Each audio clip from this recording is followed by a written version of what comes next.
Sabia que por muito tempo cientistas podiam fazer experimentos em seres humanos sem pedir autorização, sem explicar riscos, sem avisar o que iam fazer e às vezes sem nem dizer que aquilo era um experimento? Parece absurdo hoje, mas foi exatamente isso que levou à criação de um documento que todo cientista conhece e é obrigatório para todo mundo que participa do teste de um novo tratamento. Você sabe qual é? Oiê, eu sou o Victor, seu pesquisador e comunicador científico aqui no Genial. E hoje a análise é genética, mas a história é sobre como surgiu a ideia de consentimento em pesquisa com seres humanos. E quando a genética e a história se cruzam, vem aí uma fofoca genial. No final do século XIX, a ciência estava avançando rapidamente, mas uma pergunta começava a surgir: até que ponto um cientista pode fazer experimentos com seres humanos? Em março de 1900, o senador norte-americano Jacob Gallinger apresentou ao Senado dos Estados Unidos uma proposta de lei para regulamentar experimentos científicos em pessoas. A proposta nunca foi aprovada, mas é considerado um dos primeiros documentos formais tentando estabelecer regras para pesquisa em humanos. Ele exigia, por exemplo, que os experimentos fossem feitos apenas por profissionais habilitados, crianças, gestantes e pessoas vulneráveis não fossem incluídas e que os participantes autorizassem a pesquisa por escrito. Ou seja, a ideia de consentimento já estava sendo discutida mais de um século atrás. Mesmo assim, durante boa parte do século XX, a relação entre médicos e pacientes continuou profundamente paternalista. O médico, por sua formação e virtude, sempre saberia o que era melhor para o paciente. Então, o paciente tinha pouco espaço para decidir sobre o próprio corpo. Um exemplo clássico desse modelo foi o chamado Estudo Tuskegee. Entre 1932 e 1972, o Serviço de Saúde dos Estados Unidos acompanhou 600 homens negros no Alabama. 399 deles tinham sífilis. O objetivo desse estudo, com duração de 40 anos, era observar como a sífilis evoluía, naturalmente, sem tratamento. Sabe qual é a reviravolta? Os participantes não faziam ideia de que tinham a doença.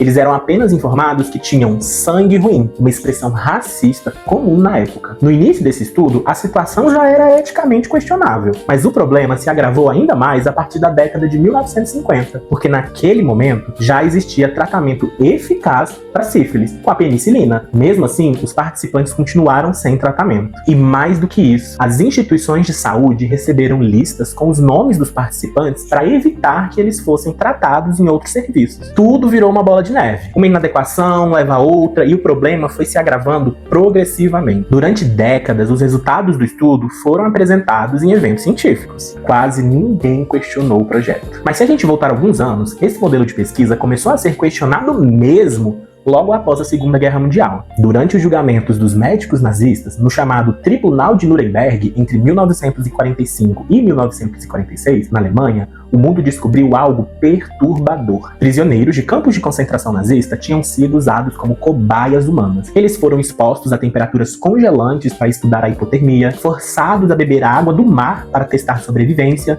infectados com doenças, submetidos a cirurgias e procedimentos sem anestesia e tudo isso sem qualquer consentimento. O horror desses experimentos levou à criação do Código de Nuremberg, publicado em 1947. Logo do primeiro princípio do código está uma frase que mudou a ciência para sempre. O consentimento voluntário do sujeito humano é absolutamente essencial. Pela primeira vez na história, ficava claro que nenhum experimento científico poderia acontecer sem o consentimento da pessoa participante. Mas como os princípios desse código evoluíram e foram recebidos pela comunidade médica internacional? Como isso virou política pública? E principalmente, como isso chegou aqui no Brasil? Se você gosta de entender os bastidores da ciência, inclusive os mais incômodos, já salva e compartilha esse vídeo. E claro, segue o @genial.ciência porque eu te conto a resposta na parte 2 desse vídeo. Porque entender história é fundamental para garantir que ela nunca se repita. E entre um gênio e outro, uma boa história. Até a próxima fofoca genial.